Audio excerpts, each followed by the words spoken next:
नमस्कार, आप देख रहे हैं सिटी पोस्ट। मैं हूं अभिषेक मिश्रा। बिहार की राजनीति की गर्माहट कितनी बढ़ी हुई है ये बताने की ज़रूरत नहीं है, और किन वजहों से बढ़ी हुई है यह भी बताने की ज़रूरत नहीं है। राजनीतिक दलों द्वारा लगातार लॉकडाउन भी टूट रहा है। गोपालगंज मामले को लेकर बिहार की राजनीति का बवाल बढ़ता जा रहा है। तेजस्वी यादव ने अपने विधायकों को कल राबड़ी आवास बुलाया है, पटना में उपस्थित रहने को कहा है। उपेंद्र कुशवाहा जो रालोसपा के राष्ट्रीय अध्यक्ष हैं, कल धरने पर बैठे थे। कांग्रेस के जो बड़े नेता हैं वो आज धरने पर बैठे थे। तो बिहार की राजनीति में जो कुछ भी हो रहा है उससे ये लग रहा है कि बिहार चुनावी मोड में पूरी तरह से चला गया है और राजनीतिक दलों ने अपनी रणनीति को धार देना शुरू कर दिया है। हमारे साथ आरएलएसपी के प्रवक्ता अभिषेक झा जी हैं, उनसे हम बातचीत करेंगे, उनसे इन तमाम सवालों के जवाब तलाशने की कोशिश करेंगे। और जो सबसे अहम सवाल हमारा होगा वो सवाल ये होगा कि आरएलएसपी के जो राष्ट्रीय अध्यक्ष हैं उपेंद्र कुशवाहा, वो धरने पर बैठते हैं, कांग्रेस धरने पर बैठती है। तेजस्वी यादव गोपालगंज मामले को लेकर आक्रामक हैं, गोपालगंज कूच करने की तैयारी है। लेकिन महागठबंधन के ये जो तमाम सहयोगी दल हैं एक साथ एक फ्रेम में नज़र क्यों नहीं आ रहे हैं? तो सवाल की शुरुआत गोपालगंज मामले से ही करेंगे, क्योंकि मामला बहुत गर्म है और तेजस्वी यादव कल गोपालगंज कूच करने की तैयारी है, अपने विधायकों को बुलाया है। राजनीतिक इस तरह के जो राजनीतिक कार्यक्रम है, राजनीतिक कार्यक्रम ही कहें अगर तेजस्वी यादव ने अपने विधायकों को बुलाया है, महागठबंधन कहाँ है? अलग धरने पर बैठ रहे हैं उपेंद्र कुशवाहा, कांग्रेस अलग धरने पर बैठ रही है, और इस पूरे मामले में तो इस पूरे फ्रेम में तो आप कहीं दिखाई नहीं दे रहे, आरएलएसपी कहीं दिखाई नहीं दे रही है। देखिए, जिस दिन भी इस घटना की जानकारी मिली थी उस दिन उपेंद्र कुशवाहा जी ने सोशल मीडिया के माध्यम से आप लोगों ने खबर भी चलाई थी। उस दिन भी उपेंद्र कुशवाहा जी ने जो अपनी आपत्ति थी वो दर्ज की थी कि बिहार में पहले ही लॉ एंड ऑर्डर की स्थिति इतनी खराब थी, बिहार इससे जूझ ही रहा था। कोरोना जैसी महामारी आई, हम सब उसमें लग गए, लेकिन इसके बीच भी देखने को मिल रहा है कि अभी तक लॉ एंड ऑर्डर पर प्रशासन का, पुलिस का, बिहार की सरकार का कोई कंट्रोल नहीं है। और दूसरी बहुत महत्वपूर्ण बात कि आपने कहा कि महागठबंधन एक फ्रेम में नहीं दिख रहा है। अभिषेक जी, समझने की बात है कि मान लीजिए कि हम सब 5 भाई एक घर में रहते हैं और कोई मुद्दा अगर आता है, हम सब उस मुद्दे पर अपनी आपत्ति दर्ज कराते ही हैं। अरे किसी ने एक मुद्दा डील कर लिया, किसी ने दूसरा मुद्दा डील कर लिया, इसमें दिक्कत की कहाँ बात है? अगर महागठबंधन जनता से जुड़े मुद्दों को उठाए ही नहीं, उन मुद्दों को भूल जाए तो समस्या की बात है। अब चूंकि तेजस्वी यादव जी के पार्टी के वो कार्यकर्ता थे, लिहाजा आरजेडी के लोग उसको लेकर ज्यादा एग्रेसिव हैं। हम लोगों ने भी आपत्ति दर्ज कराई है।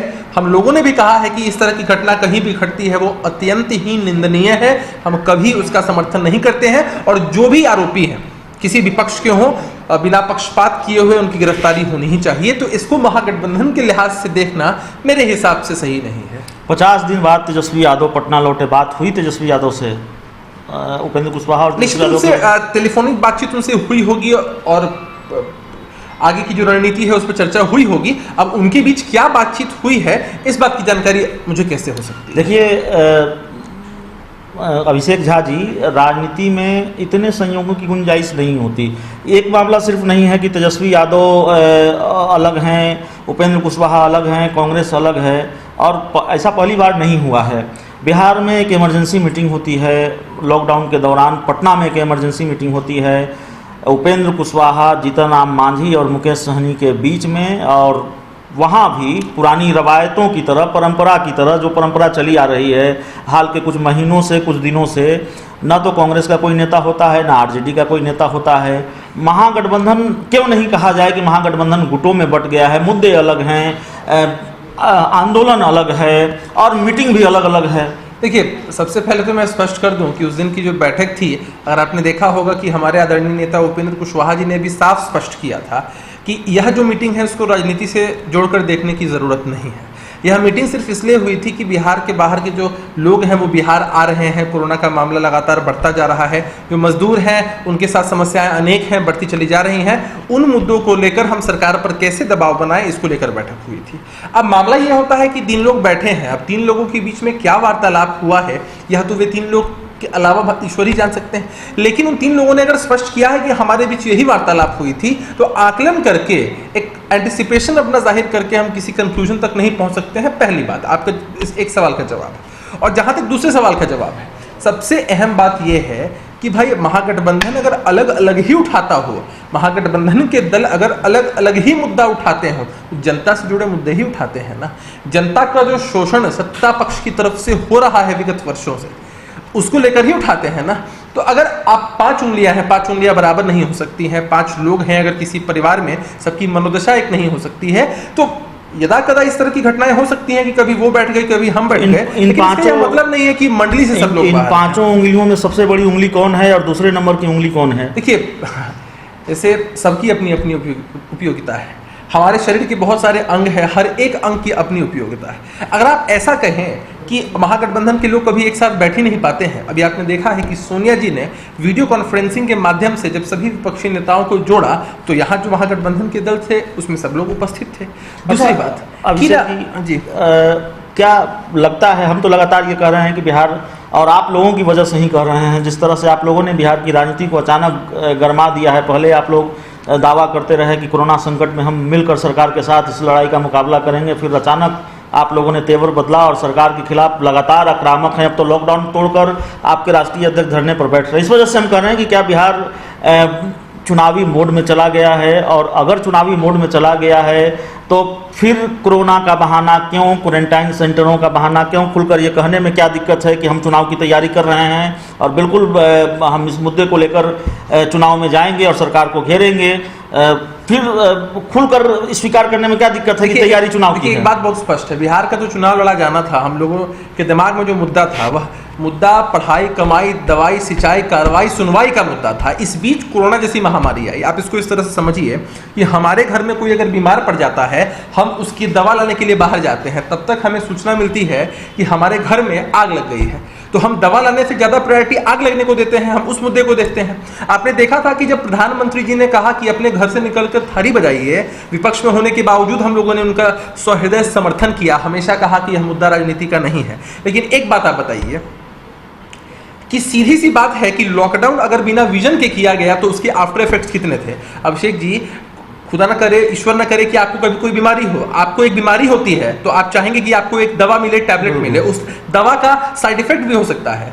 अरे अगर उस दवा का साइड इफेक्ट आपकी बीमारी के इफेक्ट से ज्यादा हो जाता है, तब तो वह दवा नाकामिल ही है ना, उस दवा का इस्तेमाल तो बेबुनियाद ही है ना। तो लॉकडाउन बिना विजन के जो किया गया वह कुछ इसी तरह का था। इसमें इतने लोग परेशान हुए, इतने लोगों की नौकरियां चली गई, जाने चली गई, सड़क पर लोग ने जान चली गई लोगों की। तो ऐसी परिस्थिति में विपक्ष होने के नाते, जनता की आवाज होने के नाते, अगर हम लोग सरकार के खिलाफ आवाज बुलंद करते हैं तो इसे चुनाव से देखने की जरूरत नहीं है।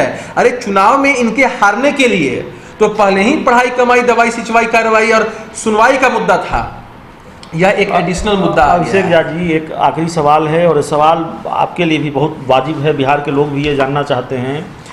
और सवाल यह है कि आप जानते हैं बिहार में अगर अपने तय समय के अनुसार भी विधानसभा के चुनाव होते हैं तो परिस्थितियां बिल्कुल अलग होगी, और उन परिस्थितियों में होने वाला शायद बिहार का ये या देश का पहला चुनाव होगा जिन परिस्थितियों में बिहार में विधानसभा के चुनाव होने वाले हैं। एकाएक ये स्थिति बदलने वाली नहीं है कि कोरोना का संकट पूरी तरह से देश से खत्म हो जाए। हम सब लोग दुआ कर रहे हैं कि बिहार इस लड़ाई को जीत जाए, देश और विश्व इस लड़ाई को जीत जाए। लेकिन चूंकि कुछ महीनों का वक्त बचा हुआ है, लॉकडाउन 4 चल रहा है, छूट मिली है, सड़कों पर गाड़ियां चल रही हैं, दुकानें खुल रही हैं कुछ दुकानों को छोड़कर, लेकिन 4 महीनों में एकाएक ये परिस्थिति नहीं बदल जाएगी कि जो राजनीति की रवायत है, जो चुनावी परंपरा है, रैलियां होंगी, हेलीकॉप्टर उड़ेंगे, जनसभाएं होंगी, हुजूम उमड़ेगा सड़कों पर नेताओं का, कार्यकर्ताओं का, वो होने वाला नहीं है। ऐसा लगता है कि वो होगा नहीं और होगा ही नहीं, लगता क्या है।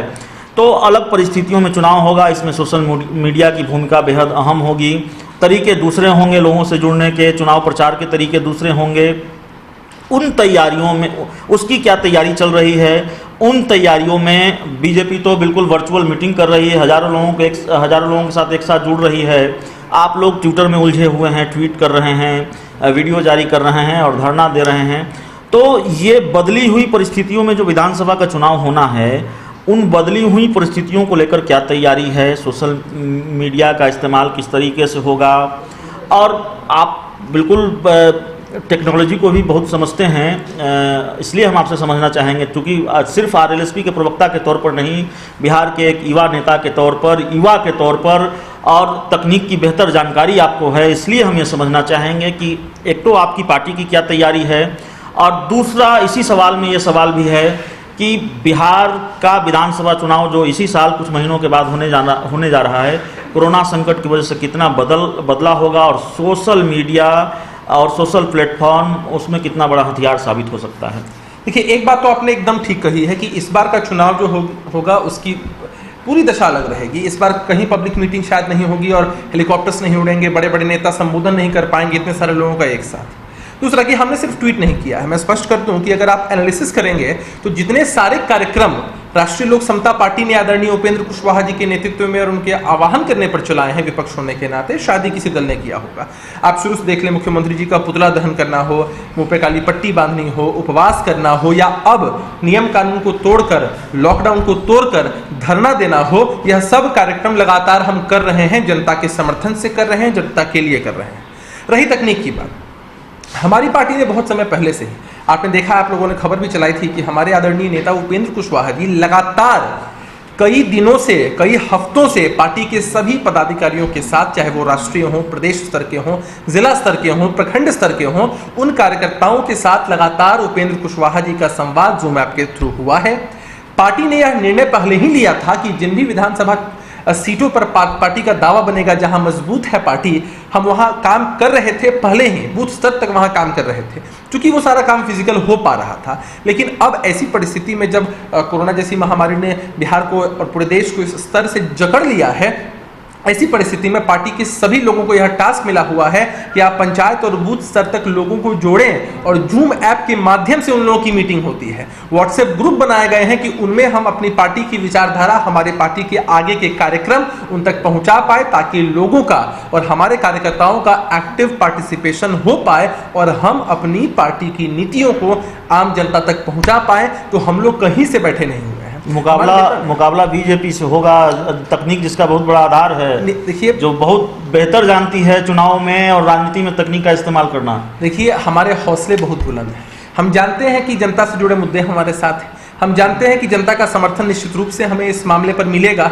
तो चाहे उनका तकनीक कितना भी स्ट्रांग क्यों नहीं हो, हमारे हौसले इतने बुलंद हैं कि हमें ऐसा लगता है कि इस बार के चुनाव के जो परिणाम है वो हमारे पक्ष में ही आएंगे। तो हौसला बुलंद है आरएलएसपी का। बदली हुई परिस्थितियों में भी जो सत्ता पक्ष है, जेडीयू है, बीजेपी है और एनडीए है, उसको मात देंगे। कोरोना संकट में बिहार में जो सियासत चल रही है, उस सियासत से जुड़े हुए तमाम सवालों के जवाब हमने तलाशने की कोशिश की है। आरएलएसपी के प्रवक्ता अभिषेक झा से इस इंटरव्यू में इतना ही। अगर ये इंटरव्यू अच्छा लगे, अभिषेक झा की बात अच्छी लगे, तो इसे अपने दोस्तों के साथ खूब से खूब शेयर करें। आपका प्यार, समर्थन और सहयोग हमारे लिए बहुत महत्वपूर्ण है। प्यार, समर्थन और सहयोग के लिए धन्यवाद।